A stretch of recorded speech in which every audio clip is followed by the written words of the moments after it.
ఇప్పుడు చేయి. అబ్బా అబ్బా అయితే మా రాముడు నాకు తలస్నానం చేయించిండు. తలస్నానం చేయించింది. అవన్నీ అలా చెప్తాయి వీడియోలు. ఎవరన్నా ఏమనుకుంటారా? ఏమనుకుంటారు? అందుకే నేను చేయించాను అనుకుంటున్నావు. అయితే కూర్చోబెట్టి చిన్న పాప చేసినట్టు మంచి నెత్తిరుద్ది, నెత్తి అరిపి ఇప్పుడు పోతున్న హాస్పిటల్కి. ఇగో ఈ చెయ్యి ఇట్లా పట్టుకున్నా, ఇంకా నీళ్ళు పోసి నెత్తిరుద్ది, ఇక నెత్తిరుద్ది చాలని ఇక పోసుకొని ఇట్లా వచ్చిన. ఇగో అది విషయం. అయితే ఏం లేదండి, చాలా మంది అడుగుతున్నారు, అట్లనే కాల్స్ కూడా చేస్తా ఉన్నారు చాలా మంది. అమ్మ ఏమైందని. నిజంగా అసలు మీ ప్రేమకైతే నేను దాసోహం. ఎంతమంది కాల్స్ కానీ అందులో కామెంట్స్ కానీ. నేను పొద్దున వీడియో పెట్టినా కదా, వీడియో పెట్టి నుంచి వాట్సాప్లో ఇన్స్టాలో అట్లనే కాల్స్ ఇట్లా వస్తూ ఉన్నాయి.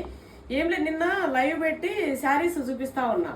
ఆ శారీస్ స్టాండ్ ఏమైందంటే కింద ఇది ఇక్కడ కొద్దిగా ఉండే ఇట్లా.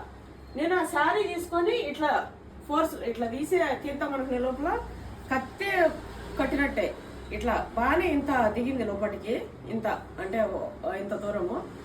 అయితే దిగగానే పుస్సన కొట్టింది బ్లడ్, కొంచెం లోపలికి దిగింది కాబట్టి. ఇంకా పట్టేసుకొని అమ్మ నరం కట్టయిందేమో ఏమైంది అని చెప్పి వెంటనే హైదనగర్లో ఫస్ట్ ఎయిడ్ అయితే చేసుకున్నాము. ఇక తర్వాత అక్కడ స్టిచ్ చేసేస్తారంటే ఇంకా మా బాబు వదిలే మమ్మీ మనం వేరే దగ్గర వేద్దామన్నారు. ఇంకా మనకు సర్జన్ అందుబాటులో లేకుండా అయితే ఈవినింగ్ వస్తా అన్నారు చేయించుకోవడానికి. ఇప్పుడు వెళ్తున్నాం అనమాట. అయితే మా రాముడు స్నానం చేయించిండు, అది మీకు చెప్తామని. ఇది కూడా చెప్తారా అంట.